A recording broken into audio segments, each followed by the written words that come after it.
күн түн өтеді дейтін пайғамбарымыз рұқсат еткен заты ғой ол. Себебі біз қазақпыз. Қазақ дейтін ана шетім, мына шетім, мысалы 6000 шақырым жер. Мысалы мен өлгенде тоны Алматыда, Семейде құдаларым келу керек қой. Ол жүру керек, кем дегенде 2 күн жүріп келеді. Қарау керек. Ол бір. Не үшін оны қаратады? Шариғатта фарыз айын дейді. Фарыз 2 түрлі болады. Фарыз айын дейді. Ол жеке өзіңнің фарызың, басыңдағы Құдайдың мойныңа жүктеп қойған заты. Бұл бір. Екінші, фарыз кифая дейді. Фарыз кифая деген не зат? Кифая, мысалы, бір адам орындаса, сол парызды бүкіл елден, соның ауылындағы адамның мойнынан түседі парыз. Жаназа намазы парыз кифая. Енді тоғытаны Алматыдан, Семейден бір адам келіп жаназаға тұрса, осы жерде бүкіл Семейдің, шығыстың халқының мойнындағы парыз түседі. Қанша сауап. Сол үшін күтеді тоны жақтан. Ал тоны жақтан келген адам келіп, ет жеп, шай ішіп, қуырдақ жеп жөніне кететін болса, ол өзі күнәһар оның. Ана намазға тұрмаса, жаназаға тұрмаса. Дұрыс емес. Анадан келгенде мақсат жаназаға тұру керек. Жаназаға тұрса, бүкіл елдің парызының мойнынан түсіреді, өзі сауап алады. Ана келген әрбір қадамына 70 000 сауап жазылады, сондайдан жазылады. Тек барып келгенге жазылмайды.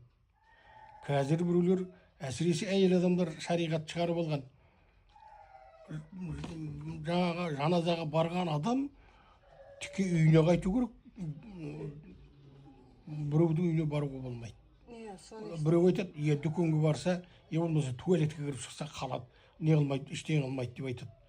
Қайдан шариғатта болады, білмеймін, түсінбеймін.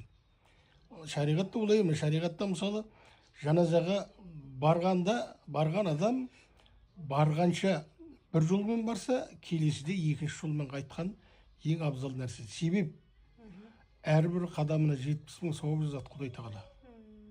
Бұл бір.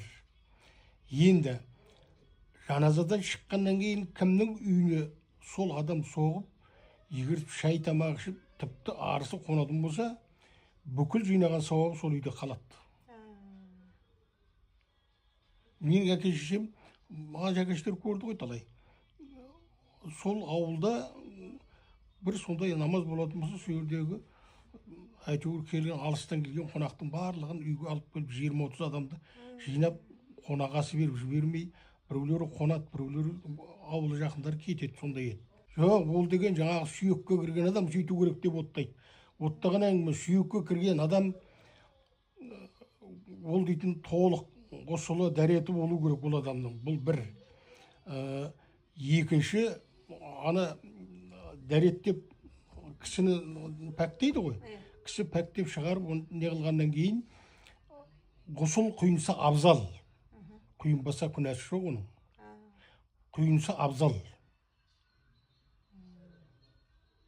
Ол шартты нәрсе емес. Енді бұл бір.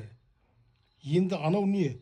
Мысалы қазір жаңа шығарып алып атқан, жаңағы ешкімнің үйіне баруға болмайтын ұқсайды, барған адамға жаңағы бір неде шығып тұр ғой, бір келіншек інісінің үйіне соқса, жаңағы енесі өліп қалды деймін, бірдеңе деген. Бізге өлім алып келіп кетті ана өлген адамның несін деп. Ол өте қате нәрсе. Бұл қайдан шықты?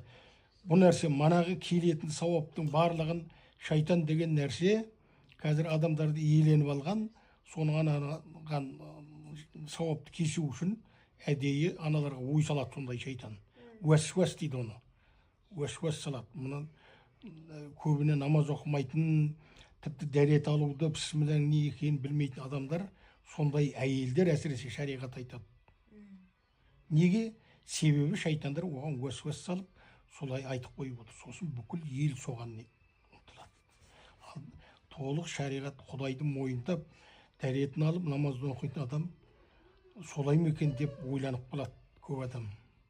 Бас жасайтын адам ойланады оған. Оны Құдай тағала саған жаңағы мысалы тоо тона мысалы неден жаңағы айтып отқан тона Алматыда мысалы құдаларың бір құдасы келеді көшеде тағы бір жерге тумасы болады мысалы ол үйге соқпай кете ме ол не деген масқара ол дұрыс емес нәрсе сосын жаңағы түнде жылауға болмайды бірдеңе мысалы түннің ортасында сағат 3-те пойыз келеді тумаластар өліп өшіп келе жатыр мысалы адам қайтып сол үйге келеді жоқтамай ма адамды өте қате нәрсе ол жоқтайды жоқтау керек Тамақ бермейді деген. тамақ ішпейді дейтін де оттаған әңгіме тамақ ішпейтін ішу жөнінде әңгіме деген